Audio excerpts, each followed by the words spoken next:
Hello and welcome to the ProTechTivity Podcast. I'm your host Amay and this is the very first episode of the show. Apple's WWDC 2022 started on 6 June and Apple unveiled various new software features for iOS, watchOS, macOS and iPadOS along with the new generation of CarPlay and update to the Home app. Apple also announced the new generation of Apple Silicon in the form of the new M2 chip which will be first seen in the newly designed MacBook Air and also in the 13-inch MacBook Pro. More details coming right up. Firstly, the new iOS 16 was revealed with the new and reimagined lock screen, in which users can showcase their wallpaper with customizable fonts and widgets. Users can also create multiple lock screens with unique styles and switch between them. Notifications also got an update where all the notifications will appear at the bottom of the screen instead of blocking the wallpaper. A new feature called Live Activities was introduced where users can keep track of ongoing activities from their lock screen. Users can also connect focus modes to specific lock screens to match the look of the lock screen with the connected focus mode. Now, Focus can also filter out contents from apps like messages and mail according to the focus mode. Users can now share photos with the iCloud shared photo library, in which they can share photos based on the set filters or instantly from the camera app.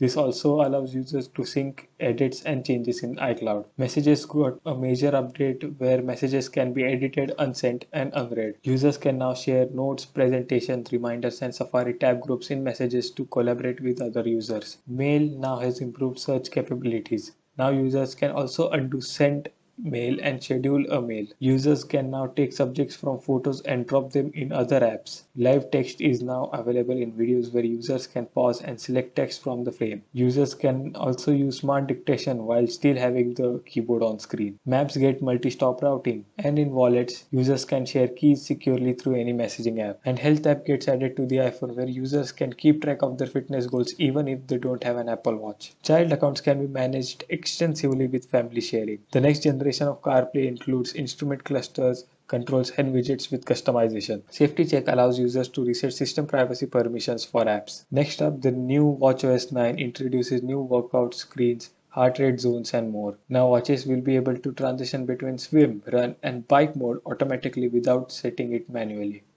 Users can now also get reminded of medications. New watches also brings new watch faces along with portrait face enhancements. Apple steps into its next generation of silicon with the new M2 chip. Seems like M1 Pro and M1 Ultra are still the higher end chipsets because no comparisons were shown with those chips. Seems like M2 will be the new baseline for upcoming chipsets in the M2 series. M2 has 20 billion transistors, which is 25% greater than M1. The unified memory bandwidth is 100 gigabytes per second, which is 50% more than M1, and 24 gigabytes of RAM, which is also 50% more than M1. CPU performance of the M2 is said to be about 18% higher than the M1. The new M2 chip comes in a new MacBook Air and in the 13-inch MacBook Pro. The new MacBook Air comes in the new design similar to the newer MacBook Pro from last year. It comes with MagSafe charging, two Thunderbolt ports and a high impedance headphone jack. It has a 13.6 Liquid Retina display. A new power adapter with two USB-C ports comes with the laptop. The 13-inch MacBook Pro is the same MacBook Pro with the M1 chip, but it is replaced with the M2 chip. The new MacBook Air starts at $1199, which is 1,19,900 rupees, and the 13-inch MacBook Pro starts at $1,299, which is 1,29,900 rupees in India. macOS gets a host of updates from iOS 16, and the new macOS is named as macOS Ventura. Some of the exclusive Mac updates will be mentioned here. Spotlight gets a new update with enhanced web searches and quick actions. Safari and passkeys introduce biometrics as a sign-in method. This is the new sign-in method which is end-to-end encrypted and safe from phishing and data leaks. This will also be available on iOS and iPadOS. The all-new Stage Manager manages windows in views. This organizes all the windows into groups and are placed onto the side of the screen. Users can switch between window groups easily with a click. Now users can move from one device to another on FaceTime with handoff. Continuity camera lets users use their iPhone as a webcam. When a user brings their iPhone close to their Mac, it automatically switches to the user's iPhone as a camera input. This also utilizes the ultra-wide camera of the iPhone to show users' desk, which is an interesting feature.